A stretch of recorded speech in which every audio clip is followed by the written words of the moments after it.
¿Cómo surge este libro? Que lo vemos después de cruzar una aventura muy severa, una aventura crítica, un conjunto de posposiciones, supongo, y de posibilidades, pero viene a editarse en Monterrey, muy lejos de La Habana. ¿Cuáles son los escalones que fue subiendo y cómo llega a ocurrir esto que se presenta ahora en la Feria Internacional del Libro de Monterrey? Bueno, Queer Cuban Nation es en realidad la continuación de un libro que ya yo había publicado en Cuba sobre estos temas dedicados a registrar desde la cultura lo que ha ocurrido y lo que no, acerca de una noción de una comunidad cubana que incluya a personas homosexuales, lesbianas, pacientes de VIH, personas trans, es decir, a esa idea de una comunidad LGTBIQ posible en Cuba, lo cual es, por supuesto, el resultado de muchas contradicciones y de no pocos silenciamientos que a lo largo del tiempo las personas que forman parte de esta posible comunidad han debido sufrir durante un largo periodo de años. Yo tenía el libro pensado para publicarlo en Cuba y lamentablemente allí, por la crisis en la que ahora mismo se encuentra el sistema editorial y la falta de papel y tinta, se fue posponiendo la idea, pero siempre quise defenderlo. Y cuando ya el libro estuvo organizado, como una ampliación del que ya había publicado en el 2012, lo propuse a varias editoriales y finalmente el azar quiso que me encontrara con Cuitlahua Quiroga y con Tilde Editores, que se acercaron a mí pensando primero publicar un título mío de poesía, porque básicamente así fue que me di a conocer en la literatura, y luego ya me dediqué más también al teatro y al ensayo. Y cuando recibo su propuesta, con muchísimo agradecimiento, le digo que sí, me interesaría publicar otro libro de poemas, pero que en realidad tenía este libro listo como una especie de mosaico de lo que está ocurriendo en distintas dimensiones acerca de la memoria y el presente de estos cuerpos distintos, de estos cuerpos y deseos diferentes dentro de lo que la imagen de Cuba nos está brindando hoy, y que podría resultar interesante para un lector que tenga de Cuba quizás una imagen mucho más estrecha, más congelada en el tiempo, o que sencillamente ni siquiera se imagine cuánto se ha avanzado o falta por hacer, que falta muchísimo por hacer con respecto a lo que estas libertades sexuales también requieren. Reinaldo Arenas, Eberto Padilla, Severo Sarduy, Bola de Nieve, Marta Valdés, son figuras que dentro del arte pues son muy llamativas a nivel internacional, pero que tienen también una vida soterrada, una vida muy compleja y sin embargo contradictoria, porque uno ve que se ejerce plenamente la homosexualidad, por ejemplo, en los espacios del malecón, como un producto que Cuba vende al turismo. Sin embargo, esta otra forma de la sexualidad alternativa es como más oscura, más tenebrosa y tal vez más cargada de sufrimiento. Es lo que yo te quisiera preguntar. ¿Cuáles son los escenarios de este ejercicio de la homosexualidad ligado al arte de gran proyección internacional?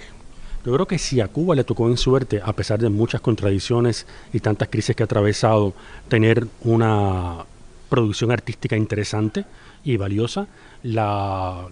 fundamental idea que también nos dio esa cultura fue cómo sacar del closet a la propia idea del país a partir de lo que sus artistas iban proponiendo. Artistas que en algunos casos, muy pocos, vivieron una vida plena en términos homosexuales y siempre se reconocieron como tales. Y otros que lo vivieron en el closet, lo vivieron más calladamente o tuvieron que silenciar esos deseos cuando las cuestiones de tensión política y de control sobre la vida de la ciudadanía cubana por parte del Estado también se hizo más fuerte, como ocurrió sobre todo entre los años 60 y 70 y hasta principios de los 80. A partir de los 90 vino una gran ruptura que tiene poco a poco que ver con lo que desde la cultura misma varios de estos importantes artistas y figuras renombradas desde Cuba y desde fuera de Cuba, porque muchos tuvieron que irse al exilio, empezaron a proponer como otra visión con respecto a lo que el arte y la literatura cubanos había dicho de los cuerpos y de los deseos de ese país, de lo que se vivía en ese país. Pero es cierto que hubo momentos de una tensión política muy fuerte,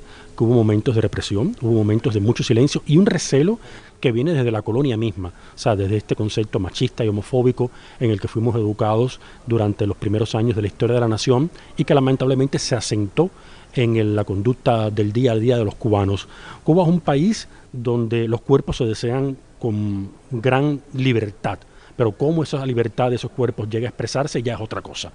Es también algo que tiene que ver con el componente de doble moral, con el que los cubanos y cubanas hemos vivido, que se nos inculca desde niños, y no pocas veces los artistas y creadores que han logrado romper esa barrera o se han propuesto romperla han debido pagar precios muy altos por esas libertades. O sea, lo que José Lezama Lima, tras haber escrito Paradiso, por ejemplo, vivió en los últimos años, también fue parte del precio que pagó al revelar en su novela Paradiso muchas de las libertades sexuales que él imaginaba, y el silencio y la censura que perduran hasta el día de hoy sobre algunos escritores como Reinaldo Arenas en Cuba tiene que ver también con eso y también, por supuesto, con la visión política que ellos aportaron desde sus creaciones hacia un país que quería imaginarse puro de todo tipo de vicio o libre de toda mácula, anulando de esa manera la real dimensión del deseo que una persona puede sentir por otra, más allá del sexo, más allá del género. Por lo tanto, lo que en Queer Cuban Nation trato de hacer es un repaso a través de reseñas, artículos y notas sobre estas figuras para recordarle a las lesbianas, homosexuales, personas trans, las personas que hoy pueden ser o no esa comunidad cubana, porque todavía no creo que lo sea en términos muy sólidos, que hay una tradición, que hay una memoria, que hay nombres de los cuales debemos estar más enterados y que esa cultura de la memoria nos acompaña y nos defiende mejor cuando queremos salir a la calle a expresar quiénes somos. Mientras más inteligentes y leídos seamos en ese sentido,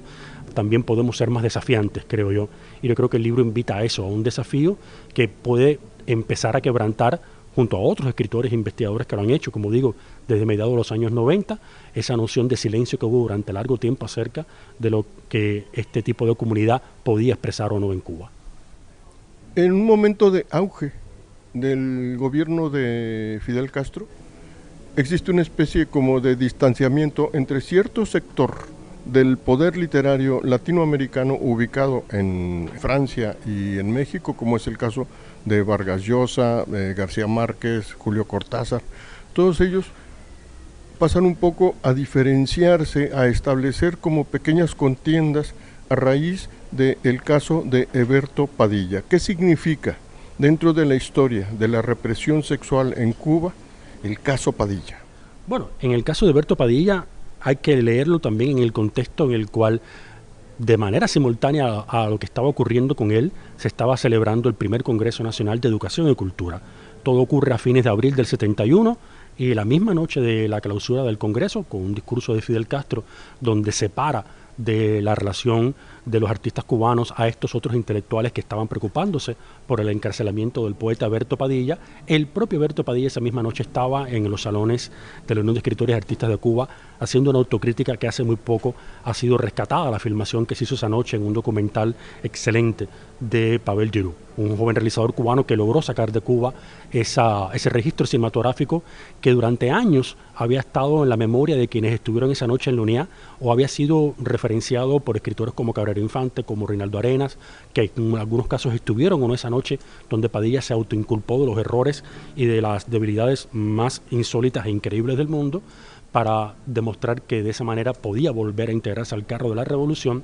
pero que ahora finalmente, cuando podemos ver en pantalla esas imágenes, nos damos cuenta de la dimensión de lo que realmente se impuso a la cultura cubana en ese momento a partir de esa gran especie de quiebre que hubo entre las diversidades ideológicas que la revolución podía asimilar y las que no. Y entre esas diversidades estaba la sexual. En el Congreso de Educación y Cultura, mientras Eberto Padilla estaba siendo juzgado de esta manera, se aprobó una serie de patrones y de líneas que alejaban del mundo de la educación y de la cultura precisamente a todas las figuras que podían tener alguna influencia perniciosa en la formación de las nuevas generaciones cubanas. Y eso, por supuesto, incluía alejar a homosexuales y a lesbianas de ese tipo de rol público. Por lo tanto, perdieron mucho protagonismo a lo largo de los años 70 y durante 7, 8 años o más, algunos lo padecieron. Se impuso este recelo que alejó a Lezama Lima, a Virgilio Piñera, a grandes actores, actrices, bailarines, diseñadores, a pintores, de hacer lo que estaban haciendo hasta ese momento, que era parte de la mejor cultura cubana. Y esa es una deuda que se ha pagado todavía con el tiempo. Se puede leer simultáneamente con lo que pasó con Eberto Padilla, porque forma parte evidentemente de un conjunto de artistas que estaban cambiando una noción de lo creativo en ese momento en el país, pero definitivamente lo que vino inmediatamente para ellos, tanto como para Eberto Padilla y para ellas, fue un proceso en el cual todavía hay un trauma que perdura con respecto a lo que significó para muchas de esas figuras perder una carrera, perder una trayectoria y perder el diálogo directo con su público, sin el cual un artista no es realmente verdadero. Es algo muy paradójico el hecho de que la obra de Reinaldo Arenas, por ejemplo, se haya convertido en una gran película a cargo de Julian Schnabel, nada menos, al mismo tiempo que su obra sea plenamente accesible en cualquier feria internacional del libro en el mundo a través de Tusquets, que es una empresa poderosísima, y que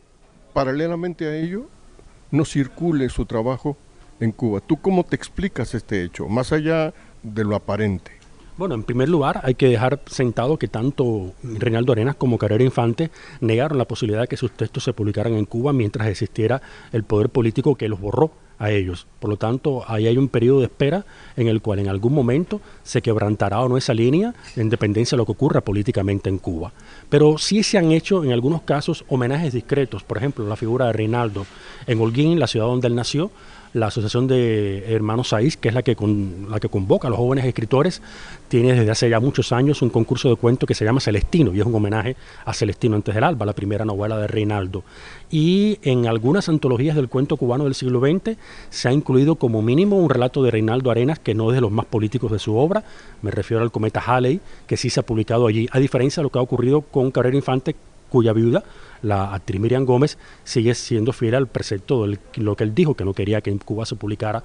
obra suya mientras existiera todavía ese poder político. Lo que hay es que ver de qué manera, y esto es lo interesante, desde la cultura también se han ido reclamando espacios para nombrar a estas figuras, cómo se han ido rehabilitando a algunas y a otras que han podido volverse a publicar en nuestro país, en función de que la cultura necesita de esos nombres para ser comprendida, para ser entendida en la verdadera dimensión de lo que estos artistas cubanos aportaron, incluso más allá de sus diferencias ideológicas y de sus contradicciones con el poder político, que en algunos casos, como estos que hemos mencionado, o como pasó también, por ejemplo, con Severo Sarduy, pues impidieron la circulación de sus obras en Cuba. Hoy esos autores son leídos en Cuba. Estoy casi seguro de que ocurre así con la mayor parte de los jóvenes que buscan sus textos en internet, que no tienen que depender del libro físico para poder acceder a sus literaturas, pero se siguen leyendo también desde esa postura de recelo con la cual el gobierno sigue entendiendo que esos nombres en algunos casos pueden ser peligrosos. Lo que pasa es que la literatura, si no es peligrosa, no es literatura. Es curioso cómo bajo el gobierno de una figura con una sexualidad opaca, con una sexualidad que da mucho que pensar, como es el caso de Fidel Castro, se haya ejercido de una manera tan rotunda la represión. Y lo digo en este sentido, porque Fidel Castro no es Díaz-Canel. Hoy que Díaz-Canel está al frente de la vida pública, de la vida política de los cubanos, ¿existe algún rayo de esperanza, alguna ventana que esté a punto de abrirse o de cerrarse? Bueno, en los últimos años se aprobó el Código de Familia, que finalmente, después de muchos años de espera, incluyó la posibilidad del matrimonio igualitario en Cuba, lo cual fue visto como una especie de conquista y que lamentablemente se retardó tanto que llegó cuando estábamos a punto de salir del confinamiento de la pandemia, con lo cual de alguna manera la celebración que eso pudo significar no fue en la dimensión en la que se había imaginado. Y en efecto, a partir del trabajo de varias instituciones como el Centro Nacional de Educación Sexual, que dirige Mariela Castro, la sobrina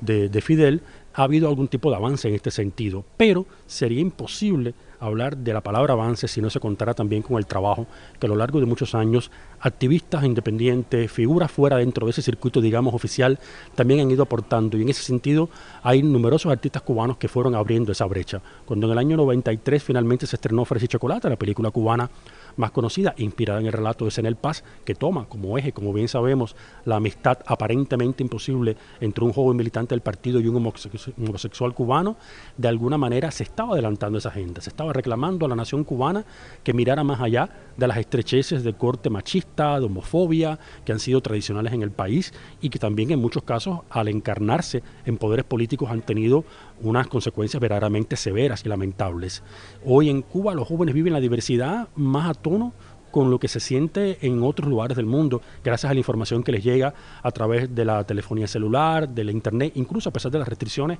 con las cuales se accede a ella desde Cuba. Lo que falta, de alguna manera, es incorporar a eso una agenda que no haga distingos especiales al hablar de algo que es completamente natural.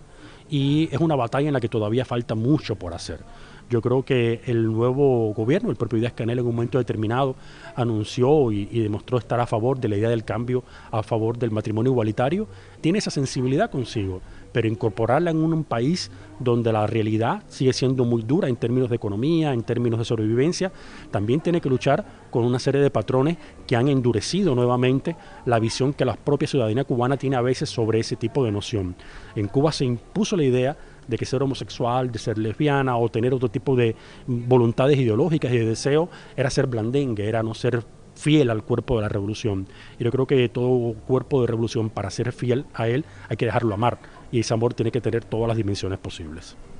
México, París, Berlín son espacios que cuentan con las plataformas adecuadas para que año con año se lleven a cabo manifestaciones de carácter homosexual de una manera pública y libre. ¿Se puede imaginar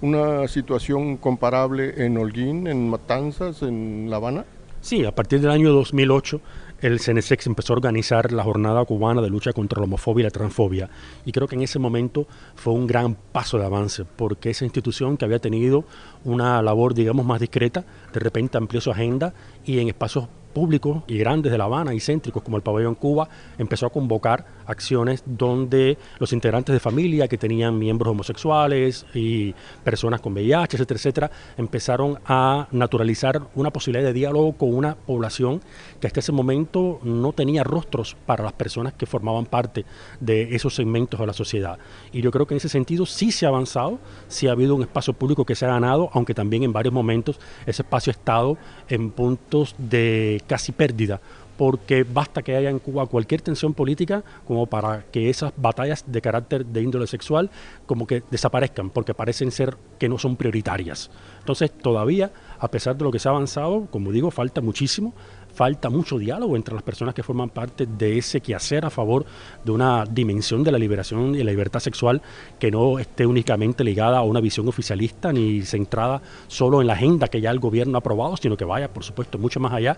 Y hoy por hoy en La Habana y en Cuba, en distintas ciudades, sí se ha reconocido que existen esas voluntades. ¿Cómo organizarlas? Cómo naturalizarlas, cómo incorporarlas verdaderamente a la vida y que no ocurran solamente en una fecha, en un día al año, etcétera, etcétera, y todo lo demás, es todavía una batalla pendiente.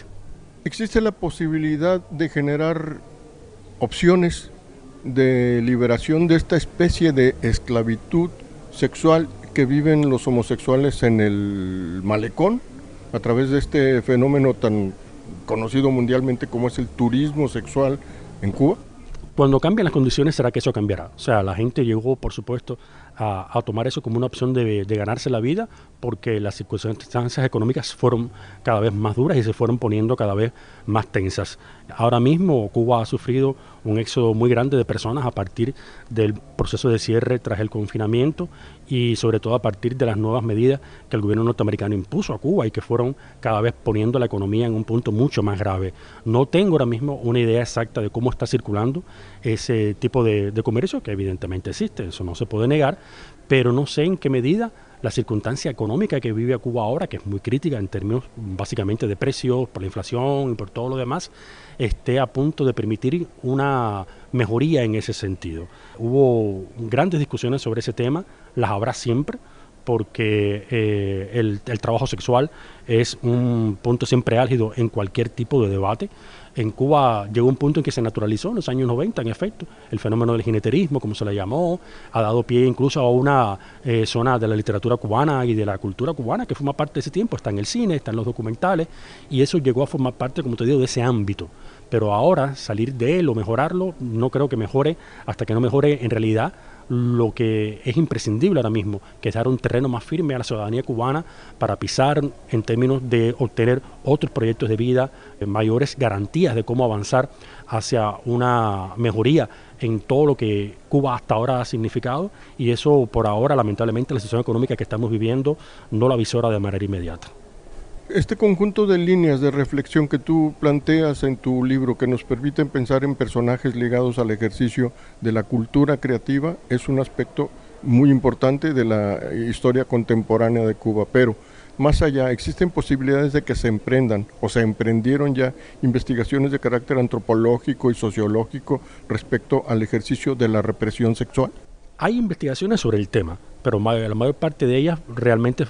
está circulando fuera de Cuba. Hay investigadores, por ejemplo, como Abel Sierra Madero, que ha escrito un libro que me parece muy importante sobre los campos de trabajo forzado de los años 60, la SUMAP, las Unidades Militares de Ayuda a la Producción, y que publicó aquí en México Rialta Editorial, y que aborda todo ese proceso con mucho detenimiento. No es que no haya información sobre el tema, es cómo esa información llega a Cuba y además se naturaliza como parte de su historia, que tiene que asimilar no solamente los momentos gloriosos, sino también las crisis, tiene que asimilar los debates, tiene que asimilar las batallas internas con las cuales cualquier proceso social se construye a sí mismo. En ese sentido, en Cuba hay instituciones que deben estar haciendo ese trabajo. El propio Centro Nacional de Educación Sexual